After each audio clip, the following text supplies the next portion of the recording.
नत्वा जिनेन्द्रं गतसर्वदोषं सर्वज्ञदेवं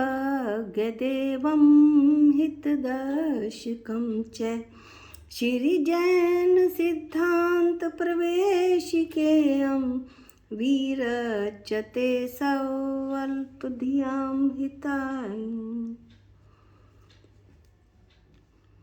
जैन सिद्धांत प्रवेशिका के अंतर्गत आज हम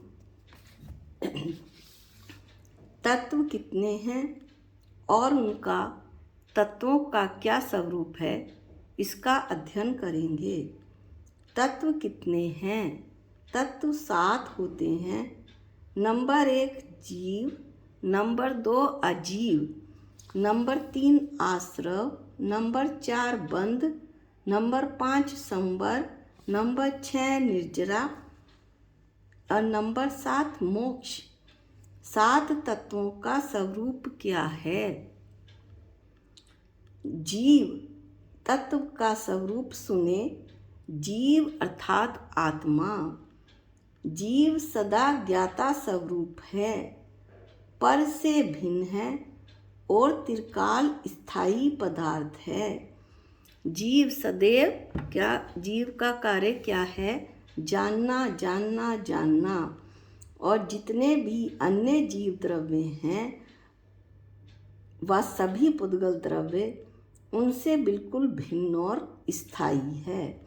त्रिकाल स्थायी पदार्थ है, ना ये कभी मरता है और ना ही कभी उत्पन्न होता है। अब अजीव का स्वरूप सुने। जिसमें चेतना या जानने की शक्ति नहीं होती है उसे अजीव कहते हैं। ऐसे द्रव्य 5 होते हैं। उनमें से धर्म, अधर्म, आकाश और काल, ये 4 द्रव्य अरूपी हैं, अमूर्तिक हैं और पुद्गल द्रव्य मूर्तिक है। स्पर्श, रस, गंध, वर्ण गुणों के सहित है। अब आश्रव को सुने।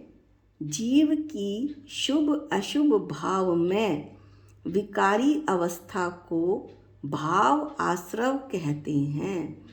जब जीव का विकारी परिणमन होता है और शुभ और अशुभ भाव बनते हैं, शुभ भाव और अशुभ भाव, राग, देश और मोह। राग को भी 2 टुकड़ों में बांटेंगे, शुभ राग और अशुभ राग, और देश और मोह।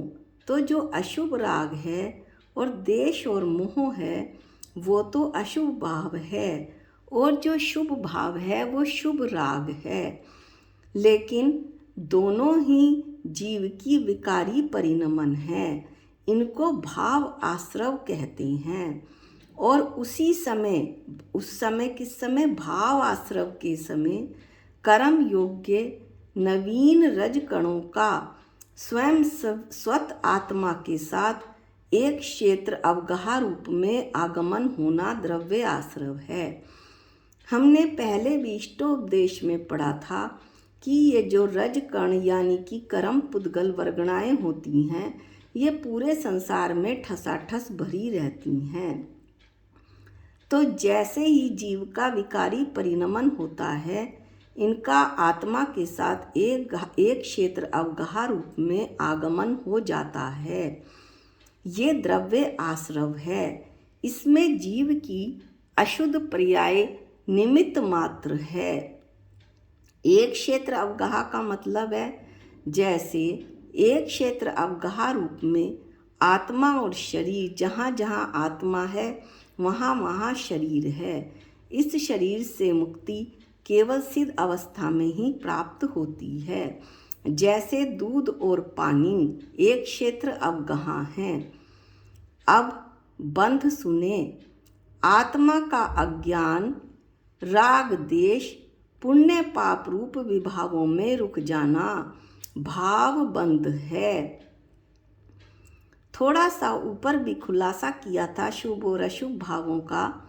इसमें और देखें कि आत्मा का अज्ञान यानी मिथ्यात्व यानी मैंपना, राग और देश ये बताए हैं। पिछले स्टोपदेश में भी बताया था कि हम एक ही साथ बहू से तो देश करते हैं कैसे, और लड़की से कैसे राग करते हैं।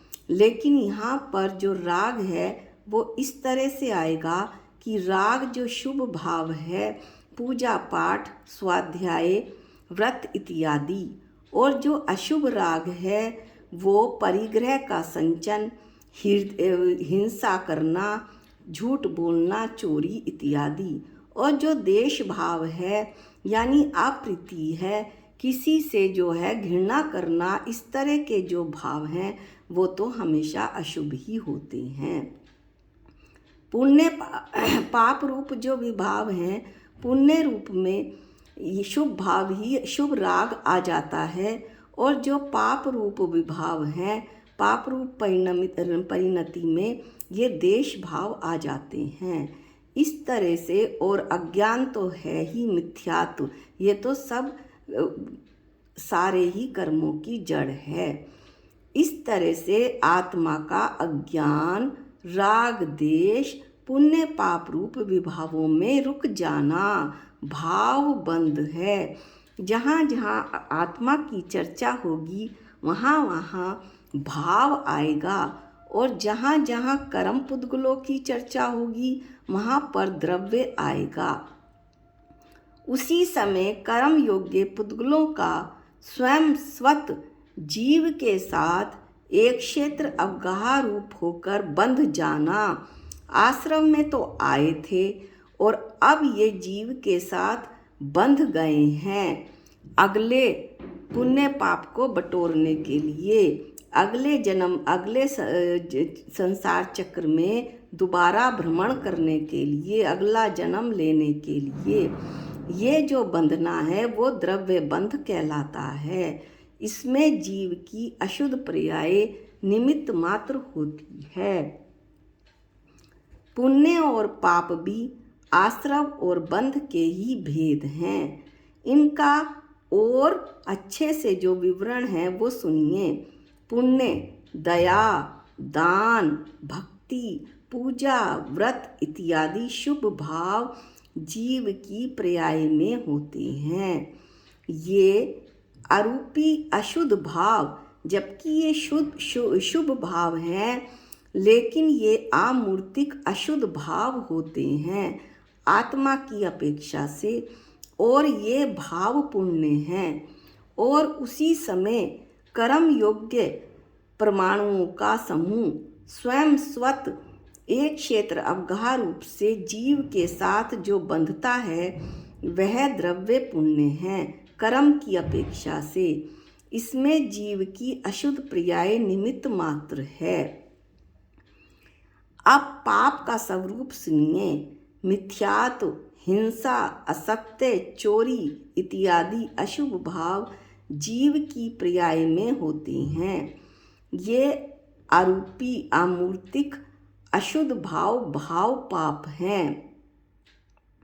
अशुद्ध भाव जीव का विकारी परिणमन, और उस समय कर्म योग्य पुद्गल स्वयं स्वत जीव के साथ बंधता है, वह द्रव्य पाप है। इसमें जीव की अशुद्ध पर्याय निमित्त मात्र है।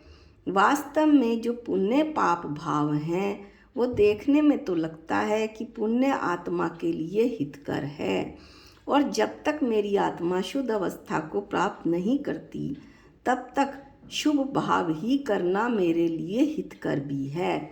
लेकिन शास्त्रों के अनुसार जो पुण्य पाप भाव है, शुभ अशुभ भाव, वो दोनों ही आत्मा को अहितकर है, क्योंकि जो शुभ भाव है उससे पुण्य बंध होगा, और आगे संसार चक्र तो फिर भी उसका चलेगा ही चलेगा। आत्मा की क्षणिक जो अशुद्ध अवस्था है, ये क्या है? आत्मा की क्षणिक अशुद्ध अवस्था है। अनादि अनंत अवस्था आत्मा की शुद्ध सिद्ध समान जो चेतन भगवान आत्मा है, वर्तमान में अभी बना बनाया मेरे अंदर विराजमान है। शुद्ध अवस्था तो आत्मा की वह है। द्रव्य पुण्य व द्रव्य पाप आत्मा का हित अहित नहीं कर सकते। क्यों? क्योंकि हमने पहले ही बता दिया कि द्रव्य पुण्य व द्रव्य पाप कारमाण वर्गणाओं कर्म पुद्गलों की अपेक्षा से इन्हें द्रव्य कहा जाता है। ये मिट्टी के ढेले के समान होते हैं। जब आत्मा इसी रूप अपना परिणमन करती है तभी वे शुभ भाव और अशुभ भाव के रूप में प्रकट होते हैं।